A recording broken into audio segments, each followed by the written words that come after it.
one of the things that businesses struggle with is technology. When do you upgrade? When do you buy new things? Got Doug Cooper from Intel Canada here to help us understand where to go.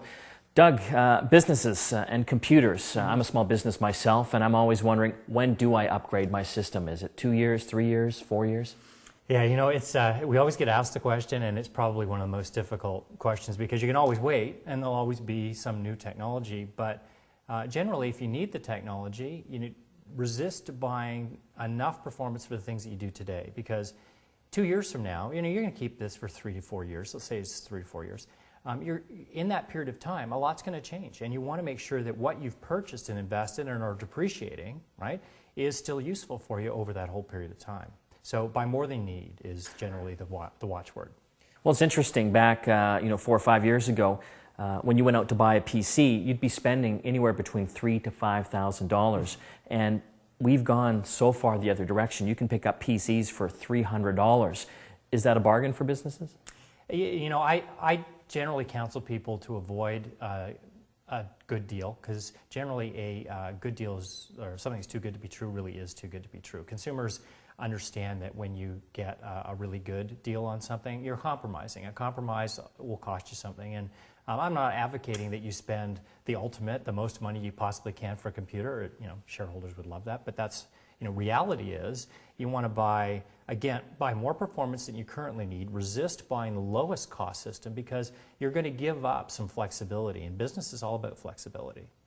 Let's talk about some of the new processors you guys have, or the new processor, Intel Core 2 Duo. Yes. You've done away with the Pentium name. Right. And in the past also, a lot of businesses tried to measure their computers as far as speed by the gigahertz rating, but that's not on the chips anymore as far as the reference. Yeah, you will see the clock speed on there, and for probably 30 years, that's how people determined a faster system, was how fast the clock ran. Has it been 30 years? Yeah, it's been probably 4 decades. And so today, what we start to realize is that as more and more people start to purchase computers, they're less familiar with the things that you and I were comfortable with, the front side bus speed, the cache size, the clock speed. What they really want to know is if I'm talking to my salesperson or I'm in a retailer and I see two systems that are roughly priced the same, they both have Core 2, because I'm the Intel guy and I'd like to see them look for that.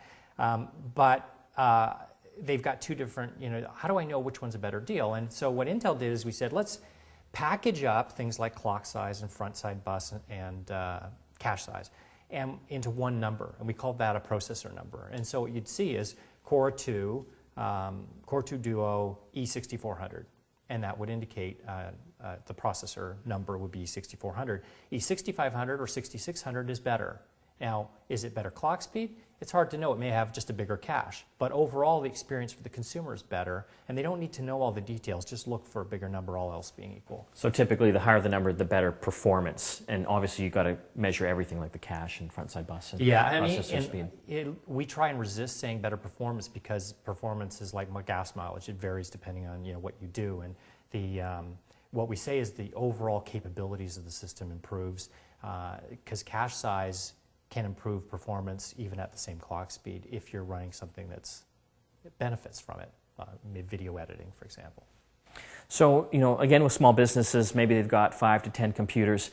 Does it make sense to upgrade or replace these things individually, or do you subscribe more to the replace them all at once kind of theory? Yeah, it's a really good question, and it's there's a discipline that businesses need to have around the replacement of client systems, whether they're notebooks or desktops, that I think has sort of fallen by the wayside. And it usually does at times when there's either rapid economic change or rapid changes in system price, because they tend to get into a break-fix mode. The system's not working anymore, it's too old, I'll replace it with something new. Makes a lot of sense, right? But what happens is over a period of number of years, you end up with a whole collection of systems, none of which have the same hardware. They're not running the same Windows update. They may not even have the same version of the Windows operating system. And so fixing that environment or maintaining that environment is much more costly. Let's talk about another technology you guys have, vPro. Business is seeing a lot of this name around. Maybe you can explain what it means. Yeah, vPro is it's what I call a super processor, if you will. It's sort of think about it as a brand that represents a whole collection of thinking around a particular customer-centric problem. So Intel went to IT managers. We have a board of advisors of senior executives at IT companies.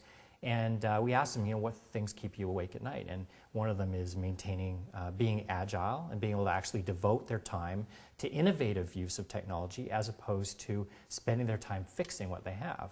And security, as you'd expect, security behind that list. So with vPro, we said, well, recognizing that you probably have 20% of the computers you own that you don't even know where they are at any given time, we need to add technology that allows you, for example, to register those systems when they come in and discover whether they're turned on or not. So one of the problems with systems today is that if the system's not turned on, or if it's blue screened or powered off or whatever, you have no way of knowing what's going on. So with vPro, we add a little bit of electronics on the board so that even if the system's turned off, over the network, you can, with a secure connection, you can go in and determine what operating system version is on, what the serial number of the system is, what version of the virus files are there. And so quickly you get a sense of your whole enterprise, your whole business, whether it's 10 systems or 10,000 systems. And you can say 5% of them are up to date, 95% of them are not, and I need to do a major upgrade over the weekend. We also added features so that if someone in the enterprise has been out surfing a website, they got their system infected and potentially infect the whole business enterprise, right? You can disconnect it using a vPro technology. You can disconnect it from the network, fix it, and then reconnect it to the network without ever having to send anybody out.